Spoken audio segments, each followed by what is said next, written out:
Welcome back to another episode of the Strength and Speed Podcast. I'm your host, Mud Gear Handlebar Race Pro and Strength and Speed owner Evan Prepares. I had to get us with me on the line. Before we get to her, though, a quick word from this episode's sponsor. This episode is brought to you by Mud Gear. Best obstacle course race socks in the business. Best compression shorts. They've got car seat covers. They've got jerseys. They've got T-shirts, lifestyle T-shirts, a whole bunch of stuff. Go over and check them out. If you're not racing in Mud Gear, honestly, at this point, I'm not even sure what you're doing here. But if you want a discount code, there's a 20% off code. Ultra-OCR man is my code. You use that and get a discount. All right, let's jump into today's guest because I'm super excited. Got a lot of history on the podcast. I have Fran Chiorando. Pretty good, yeah. I got it. Okay. So Fran, read a little bit of like her professional bio here related to OCR. So started running OCR in 2013. So she's one of the old school people here. As OCR is kind of quickly gaining traction, she launched her own site in 2014, Mud Is My Makeup. She's one of the, I'd say, the largest content producers or, most well-versed content producers in OCR, right? So it was written for stuff like OCR Europe, Mud Run Guide, Mudstickle, Obstacle Race Magazine, Obstacle Mud Runner Magazine. Currently works at OCRWC as the host of the OCRWC podcast, lead of the World OCR Rankings, and managing OCRWC social media, as well as Spartan Race and the OCR Report, providing media coverage of European and U.S. races. That's kind of a quick rundown of some of her history in the sport. So welcome. Thank you very much. Thank you for having me. Yeah. So we've met a couple times at OCRWC, and I've kind of known you again from OCRWC stuff. And Mud Run Guide is basically largely defunct at this point, right? Like no one's really producing new content for them. And I saw an old article written by Charity Fick, who actually passed away this year, unfortunately, with you in the Ghost Squad. And I didn't like. I had seen the article. I had heard of the Ghost Squad. I had met you, but like I never drew all the lines into a single thing. And I was like, oh my, she's been around forever. Like, how did I not put this together? So I was like, oh, I need to get her on the podcast. She's got a ton of history. She's been involved for so long. Like I need to start picking her brain. So do you know what? It's not uncommon that happens. I've had my fingers in quite a few different pies, and my face doesn't often get involved in things. I do a lot of writing. I do a lot of stuff online. Ghost Squad, for anyone who is interested, Google them. We were good fun, but we were fully painted up in stupid, ridiculous costumes. So I wasn't recognizable in that way. And it's only more with doing the podcast that then people recognize my voice and be like, hey, you're so-and-so, but they won't tie in the other things. But I quite like it because it's kind of flying under the radar a bit, but, keeping my fingers in the pies and getting some good media insights. But yeah, I'm not pushing myself as a big personality in any way. I love it. Yeah. So super fun. So I want to talk about a little bit about Ghost Squad, a little bit about early days of OCR, a little bit about like OCR in Europe, right? Because we don't have that many Europeans on my podcast. And then we'll kind of finish off the episode with talking about OCRWC, what's changed, what's stayed the same, and kind of any kind of insight you can share for us for the race, which is coming up in about 30 days from now. 30 days. So let's jump way back in the time machine. Let's jump back to 2013. Tell me about like getting involved in the sport and Ghost Squad and kind of launching your own brand at the early days there. All right. So I think coming up in about 4 days exactly is my 10-year spot anniversary. And I decided OCR was always going to be the kind of thing that I loved if I knew it existed. I kind of started hearing about it earlier than 2013, but I only heard about Tough Mudder, and I was like, I cannot run that distance. Are you crazy? I'm not doing that kind of distance. That's insane. Yeah. And then it was actually my brother-in-law suggested, hey, there's this other brand, Spartan, that do 5K. And I was like, perfect, I can do 5K. That's easy. And, it's kind of the classic journey. I was like, oh, I'm doing a Spartan race. What am I going to do? This is really tough. Started training. I'd always been fit and healthy and done lots of sport as a child, but kind of as an adult, the training had dropped off. It's really nice to have that goal. And then I did it, me, my partner at the time, and his brother-in-law. And it was so much fun. It was back in the day when Elite Wave was just open. So we ran Elite Wave, men and women together. It was really good fun. I mean, there were times that I hated it. You think it was a sprint. It took like an hour. but it felt so difficult. But I remember, and I am gonna be pushing that picture out on like I think it's the 8th or the 13th of September. I need to check of that first fire jump. You know, wearing my gloves, the really poor underwear that just didn't help anything, the really bad outfit, but just how much fun it was. And I was like, I've got to do this again. I have to do it again. And at that point, there weren't many races in the UK, so I think that was the Yorkshire Spartan Sprint in the September, and I think there was one in London like a month or two later, and I was like, oh, it's too soon. I can't be ready for that by then. It's just too much. So we waited till the next year and did a trifecta. And it was just that was it. That was it. 2014 things kind of started kicking off and I just started to get really into it. Mudstacle were a really good media resource in the UK. There was the classic athletes like Thomas Blanc, John Alban. And I loved watching all the videos. I loved seeing what's going on. I'm one of those people that likes to have information about stuff before they do it. And I just couldn't find enough. And I was like, if I'm a newbie to this, I want to know more. So I started doing the classic, again, 2013 style race reviews. Go to a race, write about it. How many toilets were there? What was the course like? And kind of my goal was always to encourage the average athlete. And that's always how I've seen myself. I've had times where I've been fitter. I've had a few podiums, but nothing to talk about. But I'm just always consider myself to be very average. And I loved that someone like me that didn't have time to train massively, who worked a lot, was able to take part in these things and really wanted to encourage others to do it. So I started writing Mud Is My Makeup, which was kind of female focused, but not necessarily 100%. And kind of from there, because the pond was so small, there were so many opportunities to kind of get involved with other brands and creating content with other people, trying out all the races. And, you know, we had like 2014, 2015 was the peak in the UK. You could race every weekend. You had multiple options of races. It was so good and it was so busy. And it just kind of took over my life very quickly from there. Wow. That's crazy. 2014, you think 2014 was the peak for the UK? Is that I'm trying to, you know what, it feels so long ago. I'm trying to think maybe 2015. okay? That was earlier than I was expecting, but you guys also had Tough Guy, well, which yes, had been around for, at that point, I mean, 20 years. That point, so it was 1987 Tough Guy started. Yeah. So I'm not great at maths, but, you know, a long time. Yeah. 25 years. Almost, yeah. So where am I going? Oh, so many questions. Okay. Tell me a little bit about your involvement with Tough Guy. Like, have you done that race multiple times, etc.? So community was a really big thing back in the day, which is one of the reasons why brands like OCRWC did so well. And, you know, people had teams and people loved to, even if they were just not pro athlete teams, they were just groups of people. And the OCR community was really the driver behind a lot of the enjoyment. And there was a lot of chat about this event called Tough Guy.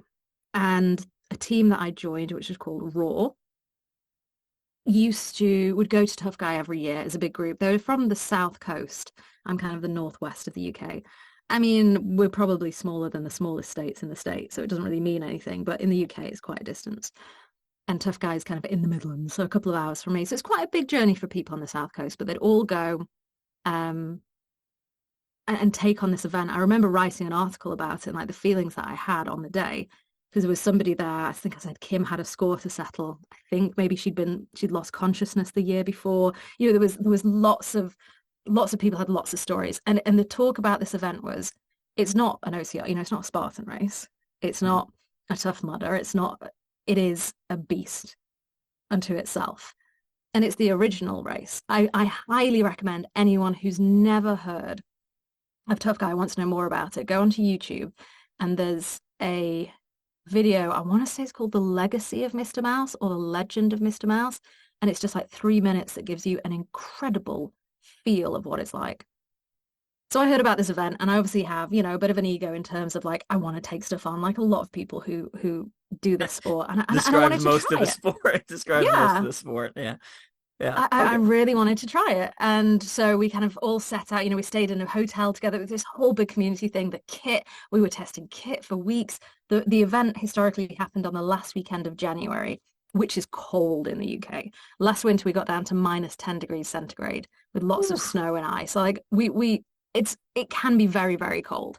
So we were testing kit over Christmas, going into the rivers, getting soaking wet, like really pushing it for somebody, especially who'd only just started. And then we did the event, and it is, without a doubt, sod the death race. It is the most devious, devilish, dastardly event out there. It no longer exists. It was run by a gentleman called Mr. Mouse, Billy Wilson, and he just put you through hell and back. Absolutely through hell and back. It doesn't sound that insane, but it was. It started off with like a 15-kilometer trail run. So you started off with a run with a few obstacles thrown in, hurdles, there were some hill repeats. And then after that, you got to an area called the Killing Fields. It was all very war inspired and war related. And that was like a 2-kilometer loop. And when I say loop, I mean loop after loop after loop. It went round. It was a maze. You went over, under. You never knew where you were and how far you were from the end. You had no idea what was going on. There are people playing bagpipes. There's fire pits. Like, it is the hugest sensory overload ever. There's obstacles that are so high that if you have fear of heights, you're gonna cramp your pants. And your hands are so numb because it's so cold that you can barely grab onto anything. Electricity, he's the guy who started with the electricity. It's just an absolute assault of every single fear or worry you could ever have, as well as being really difficult physically. But it's a mental thing. Tough Guy is a mental thing. I'll see if I can find you a picture of one of the obstacles, which we all call lollipop heads. I don't know what the official term is, but they're just dunks under wooden beams in a very, very cold pool of water. And I don't know why I was so scared of them, but I couldn't go through them. And I didn't go through them. And I'm practically crying going up to them. And I'm not a wuss, but it was just so cold. Yeah. And one of the difficult things about the event, which people have found, there have been people from the States that have come over to try it out, is that it's so difficult to dress for because you can't wear a wetsuit if you're running 15 kilometers because you're gonna, Overheat. and it has happened, Yeah. you're gonna overheat. People have overheated. But when you're moving through 2 to 3 kilometers of obstacles through freezing cold water in and out, and they normally say it takes about as long to do the Killing Fields as it takes to do the run. Oh, So you wow. can imagine how slowly you're moving. Yeah. Yeah, it's awful. So now that you've been around the OCR scene for a while, if we could transport that race to present day, do you think it would still be that tough?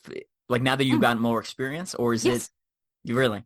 Yeah, there's nothing like Tough Guy. So do you know this? You know where Tough Mudder came from, right? Yes, yeah. So Tough Mudder was literally stolen from Tough Guy, which was one of the reasons I historically never took part in Tough Mudder, and now it's part of the Spartan brand. I'm okay with it and I love it, and I think it's a really fun event. But there were lots of the ideas taken from it. It was taken and made 100%. fun and great. It's accessible to people, and it can be really tough. It is, World's Toughest Mudder is awful. But okay, maybe 6 a.m. at World's Toughest Mudder could be as tough as Tough Guy. Okay. But Yeah. I'm not sure. Interesting. Good stuff. So, I mean, were you? It's been a while since I've seen it. Were you in Rise of the Sufferfest when they did the documentary where he covered some of it? I was there. I was there when they were filming at some point. Okay. But I'm not sure. Didn't they do a focus on Ghost Squad in there, or am I confusing old content? They did, and I can't because I remember I met Scott, and then I met him a few times at the event, and he loved it, and I really like Scott. He's a good guy, and he made a good film. But I'm not sure if I was part of that or if I joined the Ghost Squad afterwards, and he was doing pickups at that point. But Gotcha. Yeah. Yeah, if anyone's not familiar, Rise of the Sufferfest documentary came out, let's say 2015, 16 maybe. Yeah. And covered a lot of the tough guy stuff and the competitive race there, and just it's a good way to get a more in-depth look into Tough Guy as well as OCR in general. It was a good film. Yeah, I enjoyed it. I bought a copy when it came out, when it digitally came out. And then I remember being on a plane like a year later and seeing it as like one of the options as Oh, for like film awesome. viewing. And I was like, that's really cool. That It is didn't pretty quite, cool. I feel like it didn't quite get as, I'm gonna guess that, that not as many people bought it. I don't think that many people bought it. Like I don't know how It's much a money he niche spent. film, isn't it? Yeah, But unless you get something that just hits the public conscience or conscious, um, just in the right way, it's going to be niche. I think the concept behind it very well could have done very, very well. And I yeah, think it's a very well made film with an interesting subject. I mean, Mr. yeah, Mouse, who's not interested in Mr. Mouse? And plus some really interesting social commentary. yeah. So But it could have done very well. Why didn't I don't know. yeah, like the Barclays Marathon documentary, the race that eats their young. Like I feel like everyone has seen that. Like I get as someone who does ultra primarily, people are like, when are you doing Barclays? It's like I'm not doing Barclays. I specialize in obstacle course racing. That's ultra running, and it's also not even ultra running. It's orienteering is what it is. But that's a different subject. Anyway, I feel like everyone's seen that, and no one, like no, I'm gonna use the term commoner, non OCR person has seen Rise of the Sufferfest, which is Yeah, unfortunate. it is unfortunate. They So, should. all right, oof. All right. Tell me a little bit about Ghost Squad and how you All kind of right. like who they are, what they do, how you fell into that group. So the first year I did Tough Guy, which, as we've discussed, was hell.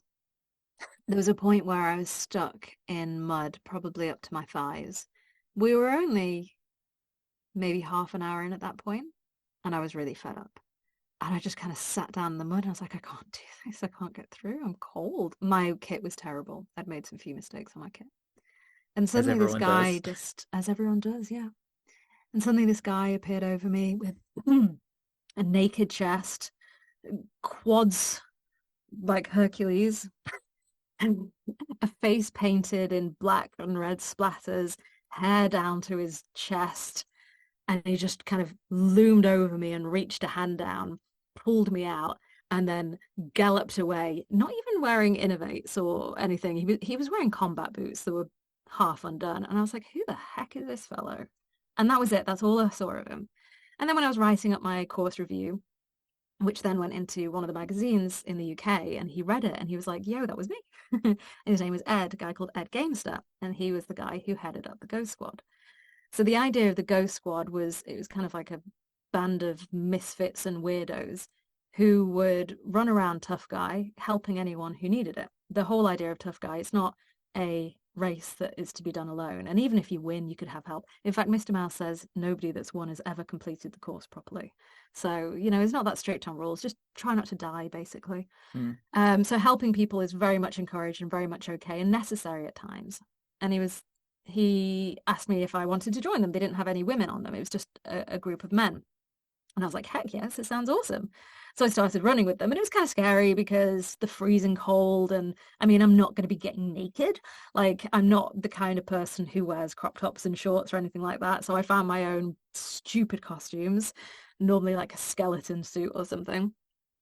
And yeah, painted up, wild hair, running around Tough Guy, helping people in any which way you can, whether it's giving them rum at the top of Tiger or pulling them up through, oh gosh, what was the obstacle name? It had a very rude name. Maybe it's just Viagra. That's not rude. Right at the end, there's like a slippery slope that comes out of a pond with electric wires hanging down. You get to the top of that, and then you run down another tiny hill, and you're finished. But getting to the top of that hill, we would sometimes stand there, and it was wonderful. It was a really great experience, and the whole event would be an experience. We'd get there like the day before. We'd drink rum in the barn the night before, get absolutely hammered, sleep on the floor of the barn, wake up freezing cold, and then run around the event and yeah, then sit in Mr. Mouse's kitchen for a few hours enjoying ourselves. And after that, after a while, we started to kind of spread to other events. So we went to Nuclear Races, which is still a big brand in the UK, very good brand. The OCRWC 2018 and 2019 was hosted by Nuclear Races. And we did a bit there, and that was good fun. Not as it was a different vibe to Tough Guy because we weren't needed. We were more entertainment, but it was just great. It was just ridiculousness Hmm. whilst actually being useful. And it was just stupid, standing on the start line at Tough Guy, the start line of Tough Guy. I'm so sorry, I'm gonna have to tell you. is it's just one mass start line, and you can be talking a couple of thousand people. They start at the top of a hill and they just run.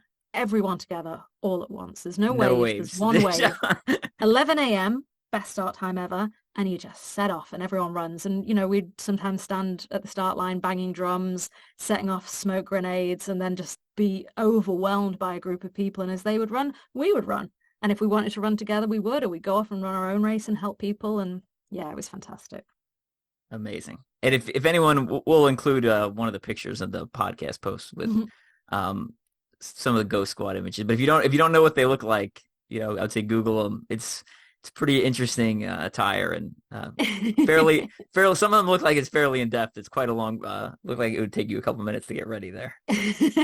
There was so little care taken to it though. Like we would literally stand in the barn. It was a barn with black and red poster paint, like nothing fancy, and just squeeze it onto our hands. Like I would just wipe black poster paint across my eyes and then stripe of red on my face. It burnt so much by the end of the day. My skin was always red raw.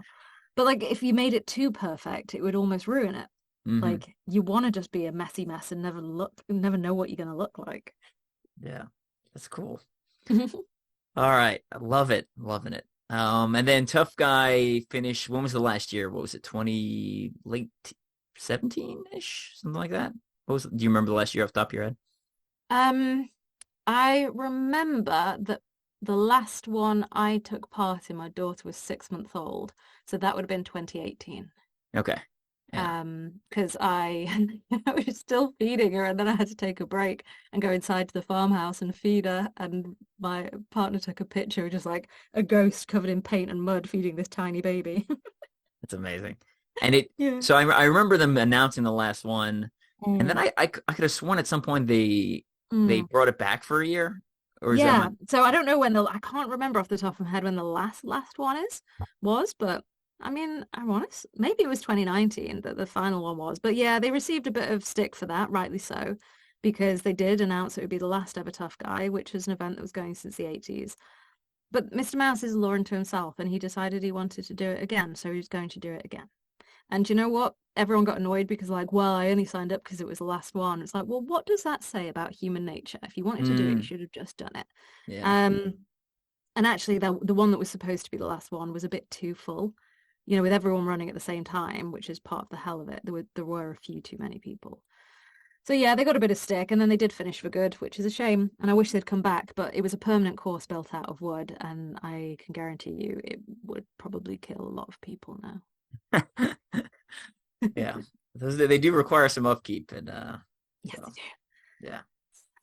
All right, now love that. I feel like we could probably end up talking about Tough Guy for most of the, and it is like it's the modern. I mean, it's like running through obstacles has been part of, I mean, history for a long time. They use it in military courses, but like Tough Guy is the start of like modern OCR, right? And then Tough Mudder and Spartan got a hold of the idea and kind of took it to the next level. But Tough Guy absolutely is the kind of the reincarnate, the modern start there. Yeah, it's what kind of brought it to the masses in terms of a public participation event. Yeah. And whilst, it's not been replicated I know really tough events exist, but you don't get as many people taking part in them. But I love what Spartan and Tough Mudder did, because without them doing it, I never would have found Tough Guy. It wasn't big enough, and I didn't have the life I had now. Every single facet of my life has been impacted by that very first Spartan race. Yeah, down to my child and my job, and you know what I mean. Like everything is because of that. So yeah, I'm good with what they did. Yeah, I mean, we wouldn't. I wouldn't have a podcast. I wouldn't have an athletic career. I mean, it's. I mean, I would still be racing, but it wouldn't be obstacle course racing. You needed, like him or hate Wildine, you needed him, and you needed Joe DeSena to come along to make sure the rest of the world heard about it. Yeah, absolutely. So, all right, let's talk a little bit about state of OCR in general in UK/Europe. So you can break down however you want, maybe like pre, this Tough Guy, and then the next phase would be like, Tough Mudder, once Tough Mudder and Spartan popped on the scene, and then like COVID, and then post COVID.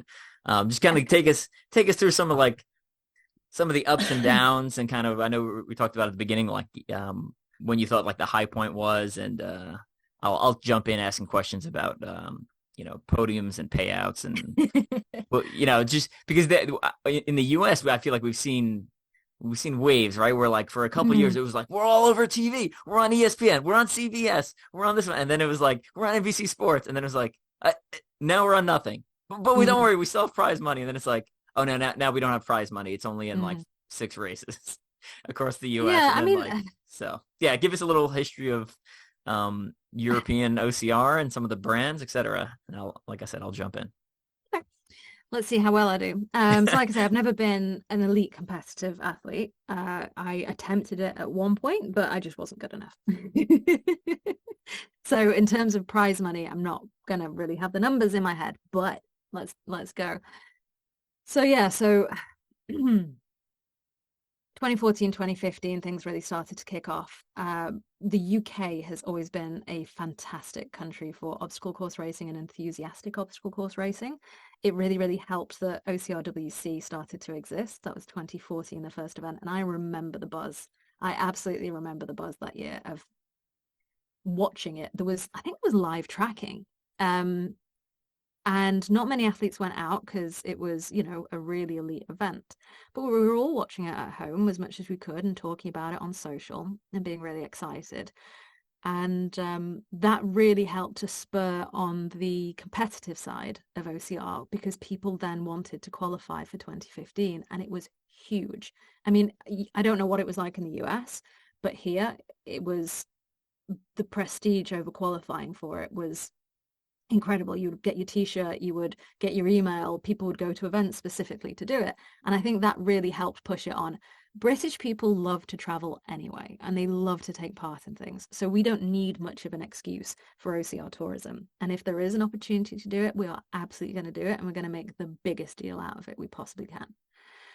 So things started to get really busy. There were a lot of big brands around 2014, 2015. If I get it slightly wrong, I mean, let's say 2015. Okay.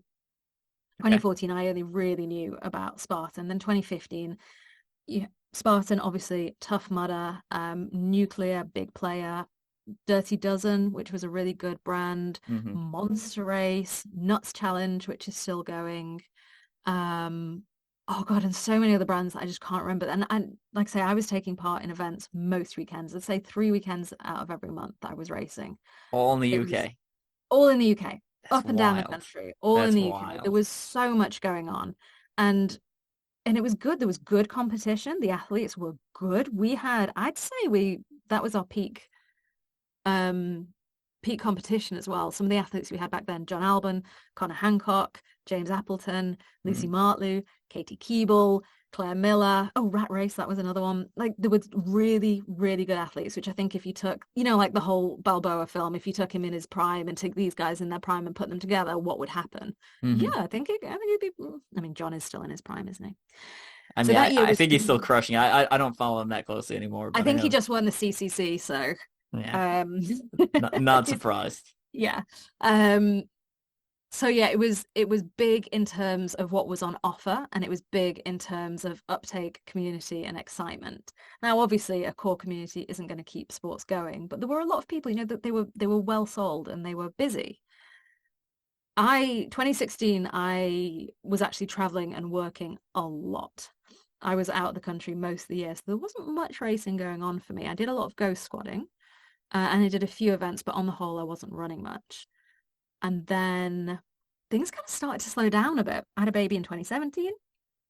And then after that, like still into OCR, obviously, because I really am now, but things just started to quiet down. And I think we'd had the peak already, and the Mm. money just wasn't there for brands to be able to keep going. And I think a lot of people, which you probably saw in the US as well, saw what the entrance fee was for an OCR and thought, I can do that. Wow, I'd make so much money if I got this many thousand people and I Hmm. make this money, not realizing how much it costs to build a course and insure it and all of that. And actually, if you want to make money, OCR is absolutely not the place to do it. Most of these things exist by the goodwill of others, not because there's any money involved. Um, And yeah, so things just started to quiet down a bit. And then COVID hit, which killed so much. Yeah. I'd say so 18 and 19 were good. I'm going to talk about OCRWC again, and I found that an easy way to recall back to what was going on. We had that in the UK those years, and that was 18 and 19 were the first years I started working for OCRWC directly. I had been creating content for them, but that was when I worked the event. And it was busy. They were big events. At Nuclear, we had a lot of European athletes. We had quite a lot of athletes from the States and other Americas. It was a good event, and hype was big for 2020. And I don't know what would have happened to the market if that hadn't happened, because people were still, we were still booking races, we were still trying to do things, we were still trying to go everywhere, and stuff just kept getting cancelled. And then it felt like everyone was so excited to get things back to normal. But then when there was the opportunity to get it back to normal, it's like everyone had lost I f their drive to travel. yeah, I feel like people found other things during COVID and they were like, well, the OCR was a thing of the past and they've moved on to whatever, right? I mean, literally anything. It could be a sport, it could be knitting, like name the activity you do with your free time, you know. Um yeah. And then so what's I guess what's left in the UK? Like what brands are still putting on races? Spartan, Tough Mudder, Nuclear, Nuts. Okay. They're the only ones that I really hear about. There are some others like Born Survivor, which is quite a small brand, Rough Runner, which is quite a small brand, but good fun. The ones that cater to the general public without being too tough do reasonably well. So Rough Runner is like an inflatable one. It's good fun. Very Yeah. fun. It's nice. You still get a run, you still get to do obstacles, but it's accessible. It's not too scary. Yeah. Um, but yeah, there's not a lot. You've got a couple of races over the year. And yeah, you have to.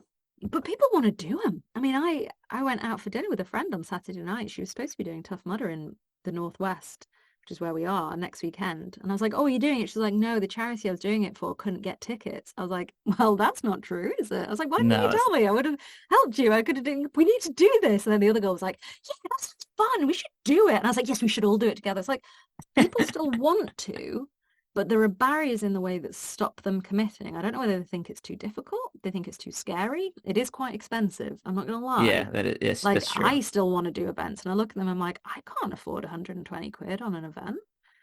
Yeah, Um, so yeah, I don't know what it is, but we need to charge that money because they're so expensive to put on.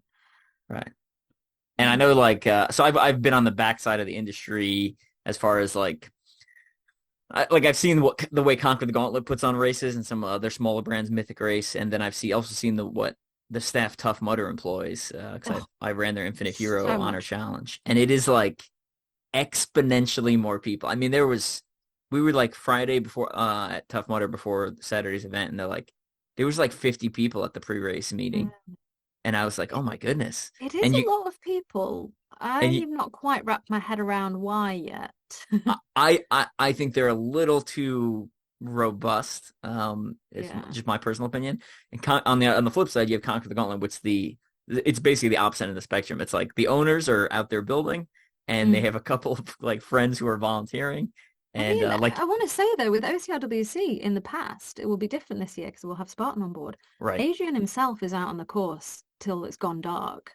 Last year, I was helping him set up barriers. And he was like, "Go home, get something to eat." I was like, "Dude, I'm not going to bed until you go to bed. That's not fair." So like, we have in the past run a really tight ship. It doesn't feel like it and it doesn't look like it, but the people on the team work really, really hard. well, they work But it's incredibly hard. it's they work incredibly hard and they do a wonderful job. But that's the only way you can really make any money. And Yeah, when you're a small company that can't hide losses elsewhere, if you make a loss on the one event you run, well, then you're making a loss. right, You can't make a loss on one and make a gain elsewhere because there is no elsewhere. But right. I think that's good business and I like that. So, Yeah, I mean um, the staff. I've never worked like build for OCRWC, but I've friends with several of the people who have. Sometimes they mm, work a year or two, sometimes they even. And I remember it was 2017. I remember seeing Marco Bedard in in the restaurant, like getting breakfast, and I was like, "Hey, Mark, how's it going?" He just like shakes his head, and I was like, You all right?" He's like, "I literally just finished putting together an obstacle 10 minutes ago," and I was like, "Oh my goodness!" Like the first wave goes off in like an hour. Yeah, You the know, build crew works so hard but at OCRWC, and they do a brilliant job. And this they, year will be different because it's going to be a much bigger crew, and we're going to have a shorter time, and it's going to be weird. yeah, We'll see. We'll see what works better, but yeah. yeah. I'm curious. I do want to get into some OCRWC stuff. Mm. Any other final thoughts on state of UK OCR before we kind of switch topics to Well, it's kind OCRWC? of tricky. I mean, we didn't talk about Europe at all, and they do kind of go hand in hand. And I think at the minute, the European scene is absolutely thriving. There are a lot of races happening in Europe, and it helps because traveling from the UK to Europe is expensive. Traveling within Europe is not as expensive. Hmm. There are, yeah, there's Denmark, for example, constantly has small races going on, and perhaps we need to look at these small brands coming back and putting on less serious races just for people to take part rather than looking at giant businesses. The state of OCR in Europe, I'd say, is pretty darn healthy. Yeah. It's developed in Italy, Switzerland, and France a lot more than it used to be. When I was younger, Yeah. there were very few, there weren't really any races in Italy. I'm half Italian. I would love to have gone and race in Italy. Switzerland, I always wanted to race in Switzerland, couldn't. I did do a beast in Marseille in France, and it was awful. It was so hard. It was great.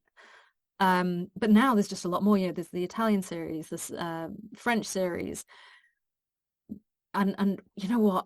I would kill to get some of those athletes over to OCRWC because people like Esther, I mean, she would just kill it out on that course. So I think Europe is doing really well and is strong. The UK has lost it a bit, and I don't know how we bring that back. Even smaller races that are like quote unquote less serious. I mean, it only takes a couple of people, and all of a sudden the field is very competitive.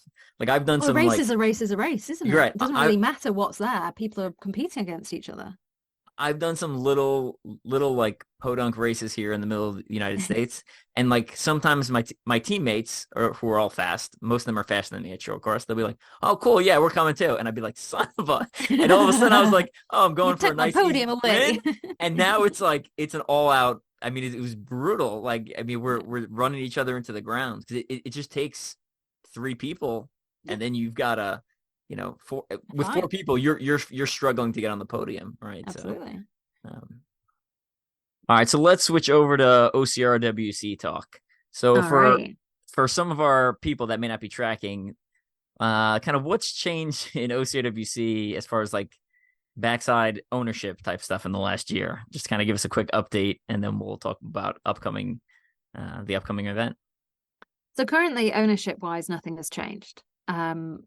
OCRWC is still owned by Adventury, which is owned by Adrian and other people. And they're the people who started up OCRWC. However, what is different this year is the partnership with Spartan. This has ruffled a lot of feathers, understandably, because people don't want to see changes that Spartan might be bringing in. And the way we've tried to explain it is we have partnered with events in the past. For example, Nuclear Races was our host and partner for 2018, 2019.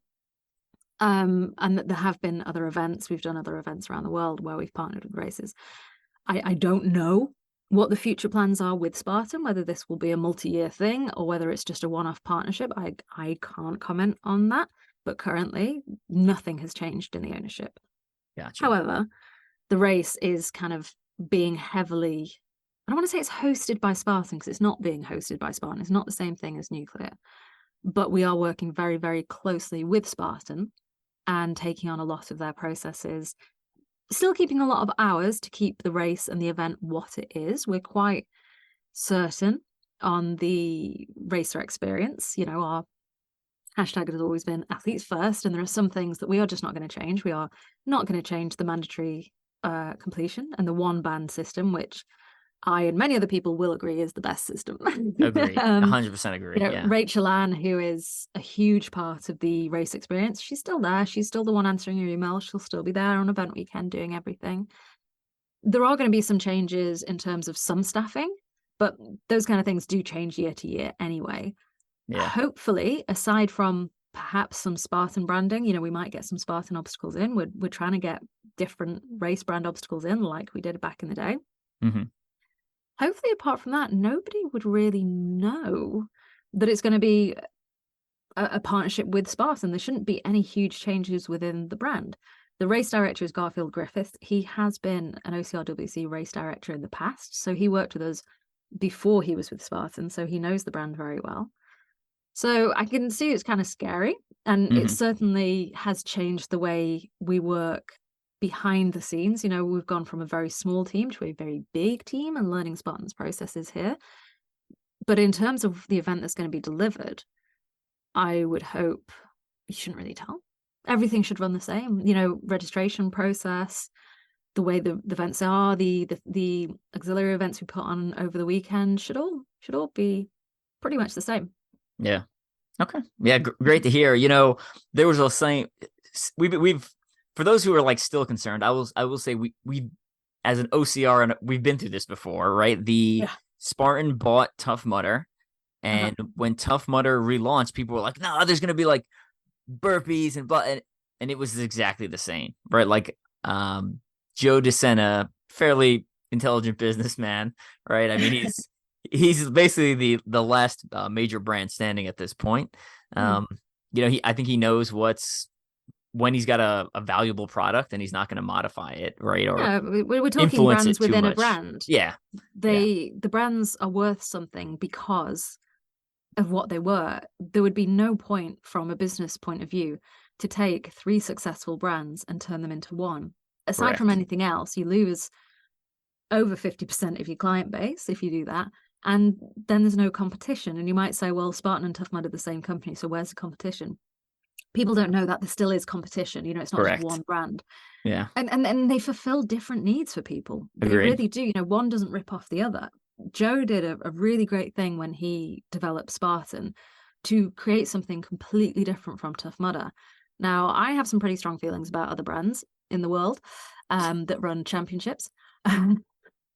And some of them do not have any originality and say, what can we do that's completely different? They just try and replicate a brand that already exists. And Joe is smarter than that, and he didn't do that. And so for him to then change the brands he acquires, like Tough Mudder and OCRW, well, he's not acquired OCRWC, he's partnered with them, but to try and influence change and make them more like Spartan would be an absolute fool's game. Now, there might be some times when that might happen, but I think it's going to be a pretty big prerogative on our side to maintain the feel of the OCRWC brand, because ultimately, whilst the race itself is brilliant and the obstacles are brilliant, I think it's the race weekend experience which is what brings people back, and it's unlike any other event out there. Yeah. Agree with everything you just said. That was spot on, including the other championships comment, which I've talked about on this podcast before and expressed displeasure. So people who, I think that was the Rachel Waters, it was one of the Rachel Waters episode I had on earlier this year. Anyway, I went off on a tangent. I've got some heartburn there. It's tricky. Yeah. It's not something I can talk about really on the OCRWC podcast, because the whole point of that podcast is not to promote OCRWC. It's to talk about brands and athletes. Yeah. And I get people on who have done every type of brand, and I'm interested in getting to know the athlete. And it helps me greatly as well to know what's going on. But it's not about self-promotion. However, I have to be careful what I say. And maybe I should still be careful, but they're slightly less careful than usual. Yeah. I mean, I think at the end the products and the experience will speak for themselves, right? I mean, I've been to OCRWC, I don't know how many times at this point, and I've been to I've been to the U.S. championships the one year they did it, and I've been to the North American championships a couple years they did it, and it was it's just unlike any other weekend in the sport.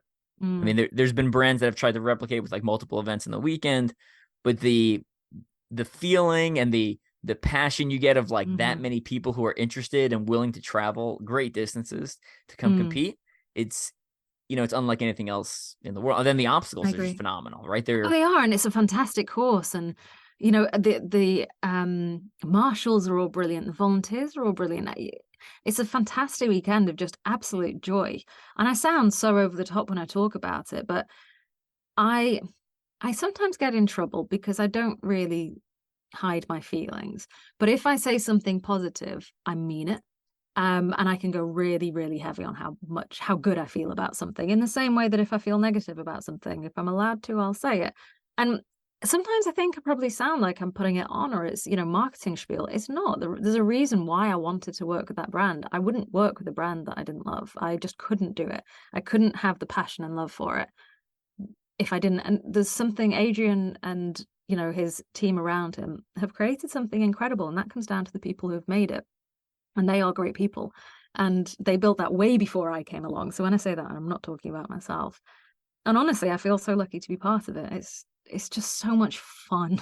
It's so lovely. It just fills me with so much happiness. Yeah. Yeah, I unfortunately will not be there this year. I got to work during that time frame, and I can't quite get that Look, weekend out. Yeah, I got to work. It's actually I kind of enjoy. We got like a course going on. I enjoy. It's not that big of a normally work is not fun, but that actually I should actually be having fun that during that period. But fine, but still, you need to come next year year. maybe. So we'll see. We'll I see. Uh, all right. Anything else we need to talk about OCRWC wise? Teasers. When's the build start so people can have an idea when to start expecting like the teaser obstacles as they get put up So on this is social one of the media? changes that's happening with Spartan. The OCRWC build in the past, the crew was quite small and the build was long. But the build's going to be a lot shorter this year. And it's going to go up faster with a bigger team. It's going to be interesting Hmm. because they're not Spartan obstacles. So it scares me a little bit. I'm like, I hope you've got good instructions. But what it does mean, and from what I've seen of Spartan events, is things do tend to be ready in good time, which means we should be seeing the teaser obstacles around the same time that we normally see them because you have a team on each obstacle and getting it done and built. Gotcha. So yeah, I would kind of expect that around the same kind of timing that we normally see things. And then I will hopefully be there from like the Monday onwards, giving talk course previews, going around, seeing things, answering any questions people have. And yeah, basically making anyone who decided that the trip to Mammoth was just too far and too Mm. much feel really, really gutted that they didn't do it because it's going to be awesome. Yeah, there's always FOMO when you skip out on OCRWC. When Well, I'm do you know there, what? There's a really good way to avoid FOMO.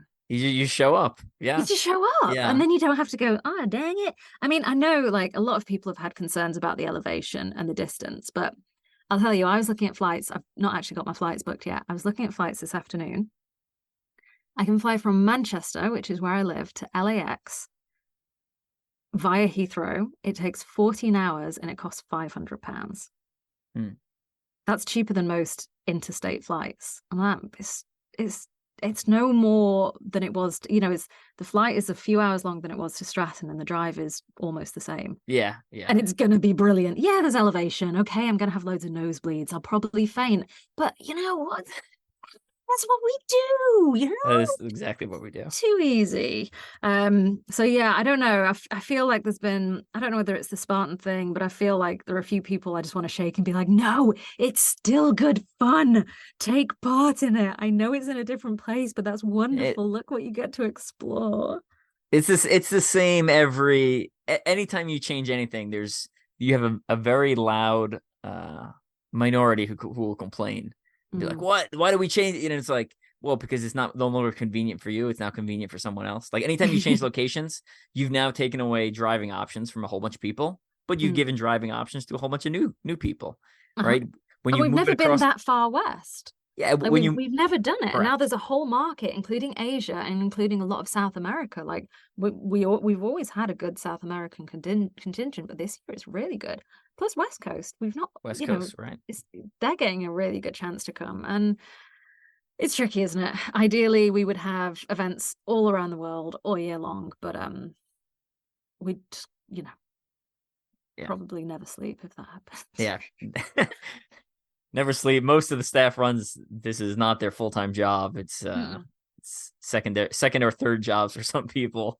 Well, it's So kind of crazy and it sounds unprofessional saying that, but I think it's kind of a testament to the people who work there and how hard they work.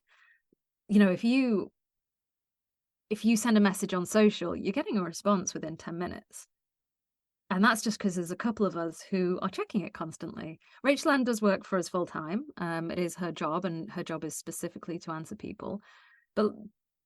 But it is run by a group of people that really, really, really want to build a great event. Adrian always says his goal is to create incredible moments for people.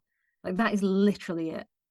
And I love seeing it at the end of the weekend when we have the closing party and he's just kind of looking at everyone enjoying themselves and you can see that's the moment for him where he's like everything went okay. Nobody got hurt. The course was marked properly. There were enough medals or enough t-shirts. Everyone's happy and then he can enjoy what's going on and it's just there's so much pleasure there. yeah. Oh, good stuff. Yep. Check out OCRWC if you haven't been, obviously. And if you have been, this is a new location, so it'll be a different experience. So It will. yeah, I've never gone to OCRBC or an adventure event and been like, nah, I definitely should have stayed home this weekend. That was a bad decision. Like That kind of that's ridiculous. sucked. And my one piece of advice for anyone who's traveling is do the team event. Oh I have the yes. most fun I do all weekend during the team event. It's just a great time. There's because you're cheering for each other, you get to run with each other. Like 2 of the years we did it, it was raining and it was hysterical. I mean, people are just like eating it down the mountain. It was amazing. So, Shall I tell you the only OCRWC event I've ever run was the team event? oh I've really? never actually taken part in any other OCRWC event. I've Mm. worked them. And I love OCR. It's just the first year I went was 2016 and I kind of decided last minute to go. I managed to find an apartment and I took my running kit just in case. And then I went on a team with a guy called James Rockley and Brian, who does the finish line. And yeah, they took it really seriously and I messed it up for everyone. But it's Oh, really good fun. It was a really good event. And then the year after I had a newborn and then after that I was working. So I've never had chance. But I really want to just like make everyone do the charity event. But we can't because we're still working. So it's a bit of a bummer not being able to take part. But I spend a lot of the day out filming people and getting clips to use throughout the year and just seeing the emotions that people go through and seeing you know the hard times, the good times, the difficulty, the enjoyment, and how much satisfaction people get when they cross that line. We focus on the elites a lot. We can't focus on everyone, and it's a criticism we get, and I 100% agree with that. There's not enough focus on people other than the elites, and I do try, but the joy is that it's with every single person who takes part. It absolutely is. There's so many of them who put their absolute heart and soul in, and we love them. We love those people. We love the ones that are having fun and really working hard. yeah. All right. Good stuff. Good stuff. Sorry. Any final before we kind of start wrapping things up, predictions or predictions for the future of OCR or things that like as someone who's been involved in the industry a long time, things that you would like to see change. And like obviously like getting more people at events, yes, like that's always good, right? Because the raising tide raises all ships type thing, Mm. right? But any predictions or like, man, I really wish a brand would do X, Y, or Z to In terms of what's happening within the sport, I think we're going through a period of change. Spartan are constantly developing, and I think that's good. I think they are building on the brand. Europe's doing something slightly different from the US in terms of, say, the Elite Series. It's we have the teams here. It's which are sponsored teams. It's very different. So the different markets are trying out different things. So I think we're in a period of transition where the sport is trying to find something that's sustainable. And I think ultimately, and this is something that I've been banging my head against a wall for years, is we, both brands and athletes, need to focus more on partnerships over prize money and participation. Prize money is good and it should exist for athletes, but it's much more a European thing that athletes are sponsored and they get paid for showing up or, you know, representing a brand. Therefore, it makes sense for them to show up rather than to show up because there'll be a big check at the end of it. The check is a bonus. And you push yourself hard because you get better sponsorship if you push yourself hard. But in the US, it doesn't seem to be that sponsorship exists so much with athletes. I'm very interested in the media side of things. I have been for a long time. I don't personally have any interest in taking it to a television platform. I don't think that's necessarily the way to go, because especially when you do that, you lose all commercial rights and advertising rights. And if a brand is going to make a lot of money through partnerships, it wants to be controlling the media, I think. So I think that's what we need to be looking at overall from everyone who takes part. And we need to start working that more into our communications and our partnerships between ourselves, our athletes, and our brands to help fund the sport, because ultimately everything runs on advertisement. Everything runs on advertisement. That's why TV programs are made, so that you can advertise things in the break, not to entertain people. It's to make, you know what I mean? Like the prime spots are the better programs. And that's how the sport keeps going. So it's going to be a bit of a conversation between format, branding, and media to create a package that allows this to continue and allows for people to carry on. And then perhaps it is a case of there are smaller brands that allow it to exist for the everyday person who wants to have fun, because I was the everyday person, and it's something I think everyone should take part in. In regards to the news that came out this week about pentathlon and the Olympics, I hate that. I do not understand it. I get quite irritated at the OCR athletes who get excited about it being in the Olympics, because I do just want to say, you do realize you're not going to be in the Olympics, don't you? It's pentathletes are going to just learn how to do a few obstacles. You're not going to the Olympics. This isn't what it is. But that happening also doesn't mean that the brand has to become that one thing either. That is one aspect of OCR that some guy has decided to monopolize and sell. And that's fine. He can do that, but that doesn't need to monopolize the whole industry. And I don't think it will do any good for the industry. And I can see why people want to do it, but I am more about what is better in the big picture. And 20 years time, I might be totally wrong, but I won't admit it. But that's my 2 cents. I have no excitement over that whatsoever, and I'm confused as to why anyone does. Love everything you just said. I'm gonna touch on each one real quick. So the first one, sponsorship stuff. So my one of my friends, Amin Dib, who owns Hannibal Race they put on a bunch of events in the Middle East. When they get their price point for entering the race, I don't remember what it is off the top of my head, but the entry point for the participant is low. It's the sponsors of the event, and he'll have like 30, 40 like big name sponsors, Ram trucks, and like travel companies, and the local big companies that are sponsoring the event. And that, to me, again, I don't know the financials on the backside of the industry. That's what it looks like from the outside. That's how they make a lot of their but how much sense does that make? If you can say to a brand, hey, look, we're going to collect 3,000 people this weekend. We're going to show off your branding to them in a way that will be subtle, but will get into their minds. If it's a brand that's a nutrition brand or everything, you can give your product to them. You can sell your product, whatever. You don't limit the people that are going to be at the event by making it too expensive to get there. You bring them in through the doors, and you put it out on a plate. It sounds mercenary and it sounds depressing, but that's how everyone wins. It's free advertising for people. It's not free because they have to pay, but it's very, very big reach advertising for people.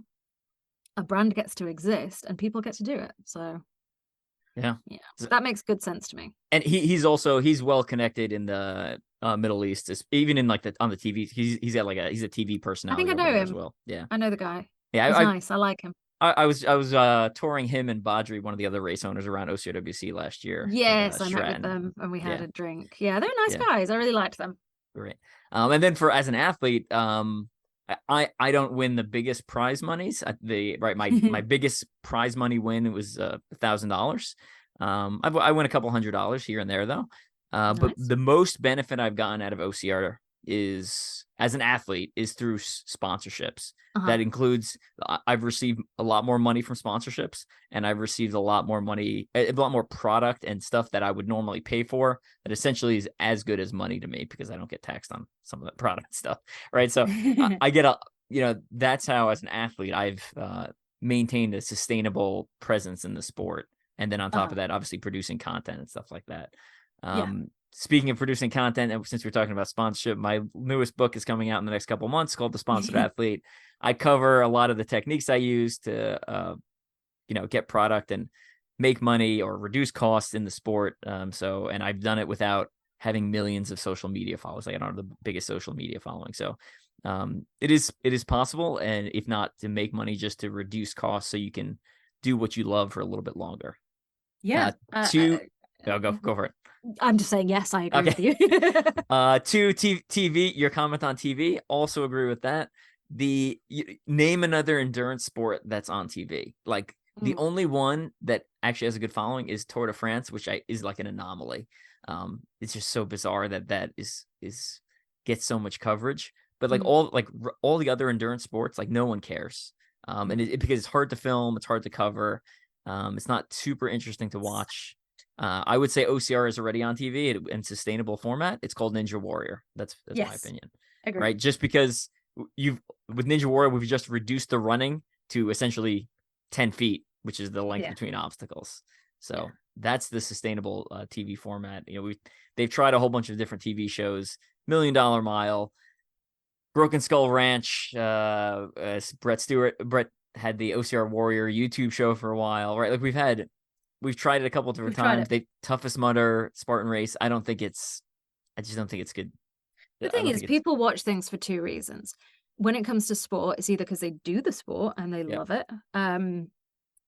Whether it's football, soccer or whatever, they have that massive interest in the sport, but normally comes from a background of having done it, which we don't have the people who do OCR, or it's personality based. Yeah.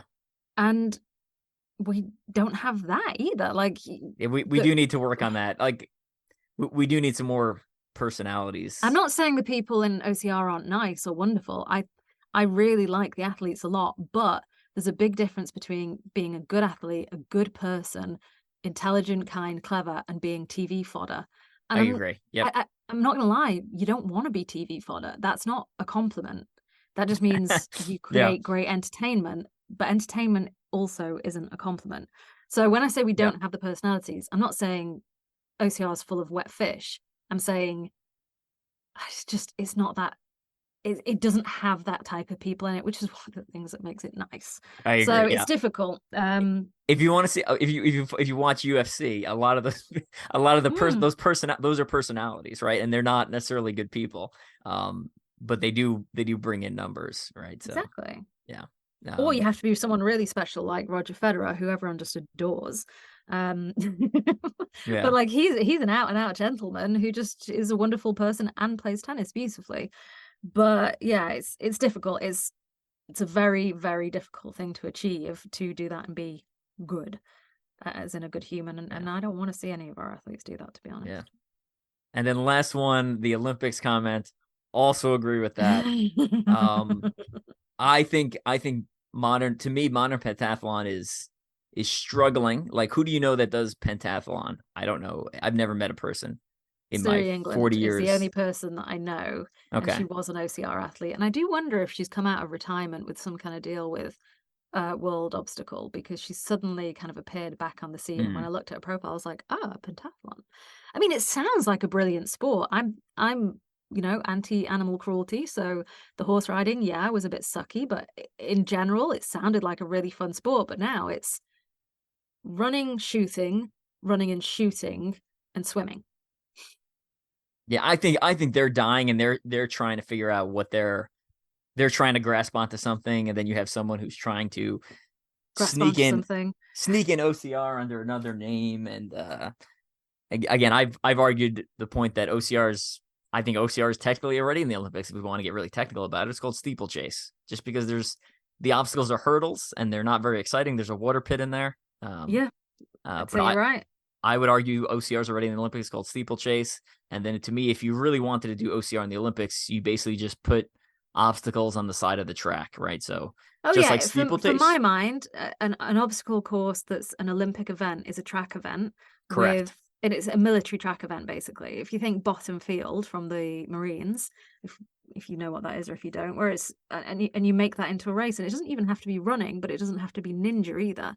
It just has to be soul crushing obstacles round a Correct. Yeah. track. Yep.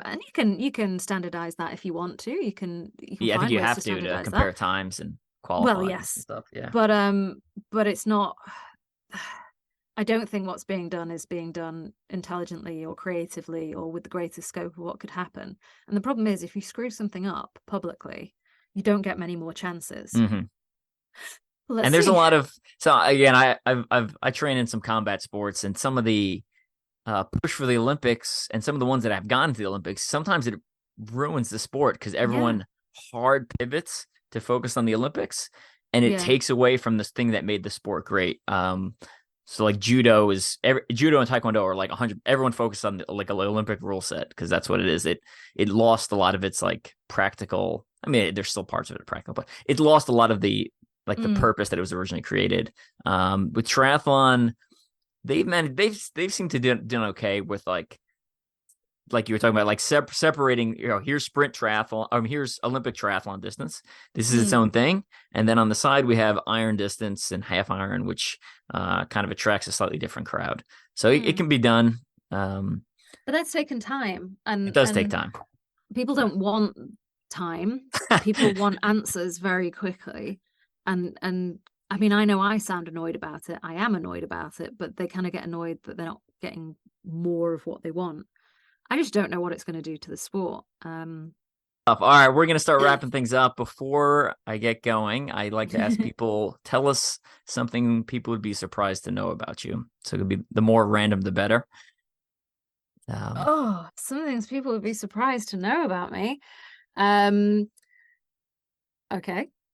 I have had several incarnations throughout my career. I originally trained as a textile and fashion designer, and currently I am retraining to become a psychotherapist.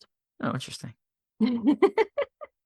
That is the long-term life goal when I can no longer do OCR. Gotcha. Okay.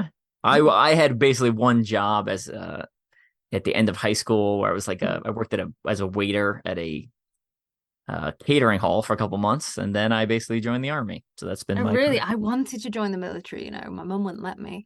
So When I was like 17, and that was when the whole Afghanistan stuff was going on, mm, or Iraq, I don't remember.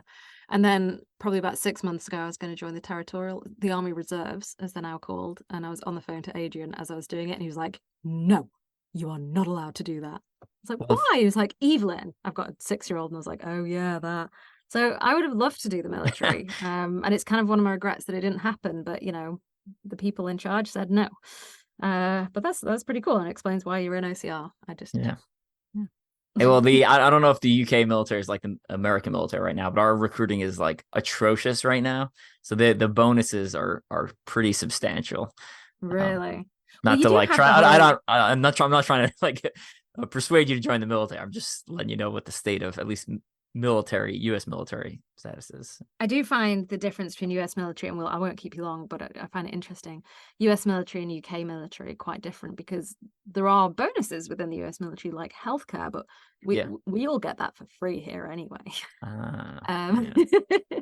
And then the whole attitude towards the military, like anyone I know in the military in the UK is just like, oh, you're in the military, cool, that's your job, awesome, hope you enjoy it. Whereas in the US, it's kind of a big whole. There's a lot more. I'm not saying there's not respect for the UK people in the military in the UK, but it's still just a job that people choose to do. Mm. So it's strange. It seems like such a bigger thing there, whereas here it's just like join the military. Yeah, sure. Oh, interesting. That's interesting. Hmm, Yeah. it's And then pretty if people cool. want to find out what my next shop is, just keep listening to the podcast. I retire in just over a year at this point, or Oh, about. really? And you know what you're going to be doing? I do know what I'm going to be doing. You're I not haven't going really to share started it yet. sharing it with publicly with many people yet, so Okay, well, it'll we'll be get there interesting. eventually. Yeah. Yeah, awesome.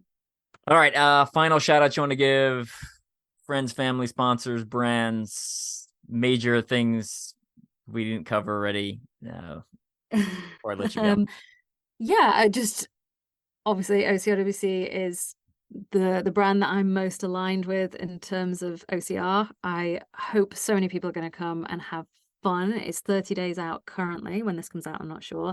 But if you can't, stay tuned on socials. We will be covering it. If you are going to come, we're going to have lots of fun things in the evenings going on. So keep your eyes peeled. I'm going to be hosting a night again, like I did last year, which is going to be a lot of fun. So please come and have fun with me. And also, I want to give a massive shout out to another brand, which I love, which is the OCR Report, who I work with quite closely in terms of coverage. They kind of, I always like this line from Clueless to say when somebody took a chance. They took a chance on an unknown kid. Like I was just some random weirdo stranger to them, and they're like, "Yeah, let's have a go." And I've kind of been accepted into the fold and take part in a lot and work with them. And it's a really great group of people. So anyone wants to help them, they have a Patreon. So they are the OCR Report. I should know what it is, but they provide, as far as I'm concerned, some of the best coverage in the industry. And that again is done from people's really, really hard work on the side. Yeah. So yeah, they're doing a lot of good work in keeping OCR alive. So shout out to them. Yeah. Definitely appreciate that. I don't think I haven't written much for them this year. I was writing for them a little more last year. It's been a bit of a busy year for me. So hopefully I'll pick it up a little bit again in Sure, we need to 2024. see your names back next year. The Yeah. OCRWC blog is full of your articles, which are really Yeah. useful Yeah. because you I actually need to know what you're start talking writing for about. them again too. I didn't write much this year. It's been a little bit of a hectic year for me This too. year has been the fastest year I think I've ever lived So, in. so, It's uh, flown, so don't blame you. So for any of our listeners, head over to teamstrengthspeed.com. By the time this publishes, the new website may be up. They delayed the changeover by a couple of days, so it may be up now or maybe up coming soon. But you can go over and check that out. Again, we have the new website will have a store for shipping in the US and a different one for shipping internationally. Long story, website hosting issues, but it's two different stores. There's a link on both of them to take you there. We do have Blegmits in stock, Extreme and Lights. If anyone's going to OCWC and wants Blegmits, I will not be there selling them this year like I have been in the last couple of years. So you can go to the website, you can order them and have them shipped to someplace in the US. And if any of our international listeners, right, they can essentially pick them up there if they find someone who's going and has a US address, we can ship it to. So and then my documentary's up on there as well. Ultra OCR Man, $10, 24-minute documentary shot by Bobby Ross. Please check that out. Like we were talking about with the rise of the suffragist, a lot of the videos are expensive and timely to make, and the return on investment is not quite there completely. But it was a passion project largely. So please check that out. 24-minute movie, covers some of the Ultra OCR charity events I've done. And then, my books are also available on teamstrengthspeed.com. All right, we're going to take off. Fran, thanks again for coming on. Loved your insight. And we'll Thank you so catch up much for with you having later. me. So